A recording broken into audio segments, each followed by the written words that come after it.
Nesse vídeo vamos falar sobre os últimos capítulos de 2 Samuel, capítulos 23 e 24. E o capítulo 23, do versículo 1 a 7, dá vontade de ler aqui, mas aí vai tomar tempo, você já leu, com certeza. Se não leu, leia agora.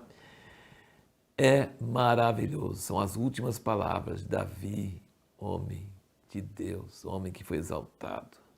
Ele fala sobre a visão do reino messiânico, milenar, quando um justo governar sobre os homens, será como amanhã, logo depois da chuva, com céu azul, paz. Ele fala sobre a aliança eterna que Deus fez na casa dele. E ele fala do inferno, que os ímpios serão lançados no inferno. As últimas palavras de Davi são tremendas. Você deve reler, se for o caso, capítulo 23, de 1 a 7. Maravilhoso. Depois fala sobre os valentes de Davi. Eu queria chamar sua atenção para o seguinte: os valentes de Davi eram igualzinho, tinham a mesma atitude de Jonatas, quando ele foi sozinho com o escudeiro contra os filisteus, e de Davi, que foi contra Golias.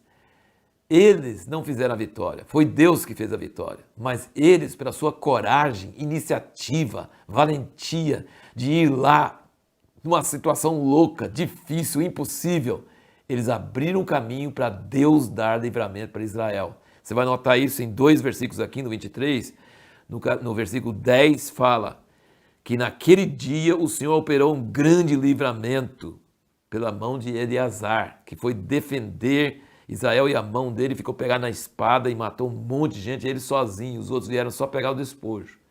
E depois no versículo 12 fala que um tal de Samar, pondo-se no meio daquele terreno, defendeu e matou os filisteus, e o Senhor efetuou um grande livramento. Então eu queria só chamar sua atenção para isso. Valente, Jonatas, Davi, os valentes de Davi, eles eram valentes porque tinham coragem para arriscar, para ir contra pessoas muito mais fortes e número de inimigos muito maiores, e Deus aproveitava dessa janela para trazer livramento. É Deus que faz a vitória, mas é o homem que tem a valentia, a coragem. E outra coisa que eu quero que você observe é que Davi gerava muita lealdade nos seus homens. Ele era apaixonado por Deus e seus liderados eram apaixonados por ele.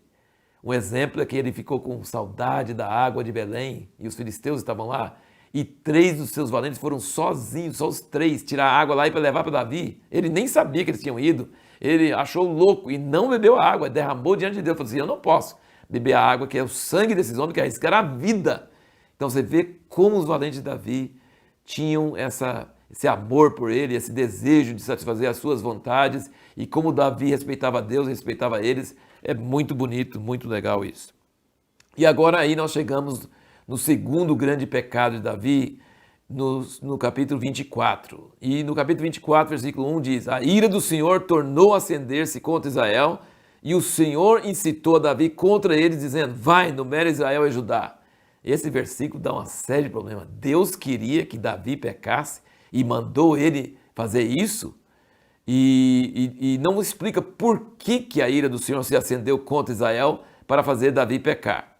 Só que aqui é um exemplo muito bom de você notar como você não pode pegar um versículo só e construir uma doutrina, uma verdade em cima dele. Porque você pega a passagem paralela, que é em 1 Crônicas 21, 1 Crônicas 21 vai contar a mesma história, mas olha o que fala.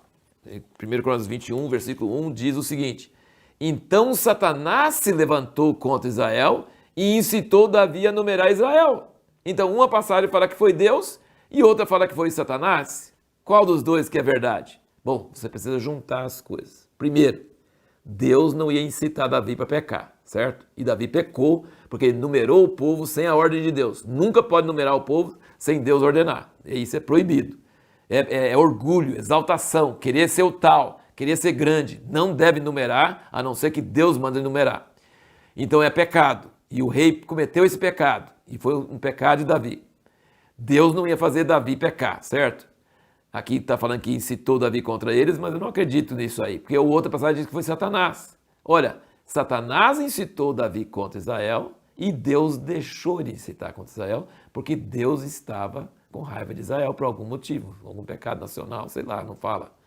E aí o que Satanás faz? Então Satanás incita ao pecar, Deus pode permitir ou não Satanás fazer as coisas, e Satanás aproveita o quê? Nossa carne. Tinha uma brecha na carne de Davi querendo se orgulhar, se envaidecer. E mais uma vez nós vemos que o profeta chega para Davi e Davi se humilha diante de Deus. Davi é sensível à voz de Deus. Aliás, por exemplo, aqui é um exemplo, ele devia ter seguido o conselho de Joabe. Joabe fala, não conta não, é errado contar, para que contar? São muitos e Deus que multiplica mais ainda. Ele devia ter conseguido o conselho de Joabe, ele não seguiu. Ele fez a palavra dele prevalecer contra Joabe, e a palavra de Joabe era correta. Mas ele não obedeceu Joabe. E Joabe teve que ir obedecer ele e contar ao povo, contra a ordem de Deus. Aí Deus propõe para Davi vários castigos, e aí ele quer cair nas mãos de Deus, não cair nas mãos dos homens. E aí a praga começa a matar as pessoas, e aí Davi fica horrorizado e fala assim, eu que pequei, e esses morrem, me castiga, mas não o povo. E aí Deus ensina para ele o lugar onde devia ir para fazer um sacrifício e para a praga parar, para cessar a peste. Não é vontade de Deus que o homem peque, mas quando ele peca, até nossos pecados, Deus transforma em honra para ele. Isso é um milagre tão grande. Tudo coopera para o bem para aqueles que amam a Deus, até nossos pecados. Veja comigo, pecado de Davi com Batseba. Horrível, sofreu castigo por anos. Mas o segundo filho que nasceu foi Salomão, que construiu o templo, a casa de Deus. Segundo pecado de Davi foi contar ao povo, em vaidade, queria ser grande, queria ser soberbo. E aí ele descobre o lugar onde o templo vai ser edificado, onde Deus responde a oração. Ele compra aquela eira de Ornã e ele compra por um preço até caro, exorbitante. O cara ofereceu para ele, mas ele não quis de graça, ele quis pagar o preço. E ali descobriu que Deus respondia a oração e ali foi o lugar sagrado, o lugar do templo, onde o templo seria construído. Então Deus aproveita os dois pecados de Davi para tornar em coisas boas. Deus não quer que peque, mas se pecar, ele é tão maravilhoso que ele consegue transformar em coisas boas. Eu acho que isso cria um pouco de problema na mente das pessoas, talvez cria um pouco de problema na sua mente. Como diz Paulo, vamos pecar para que Deus faça isso? Não, isso é horrível. O pecado é horrível, abominável. Mas eu comparo assim, um grande artista está pintando um quadro lindo, entra um moleque e joga tinta preta no quadro. Aparentemente estraga horas e horas de trabalho. Mas o artista é tão bom que ele pega aqueles manchas de tinta e desenha ao redor deles e faz com que o quadro seja mais maravilhoso do que era antes.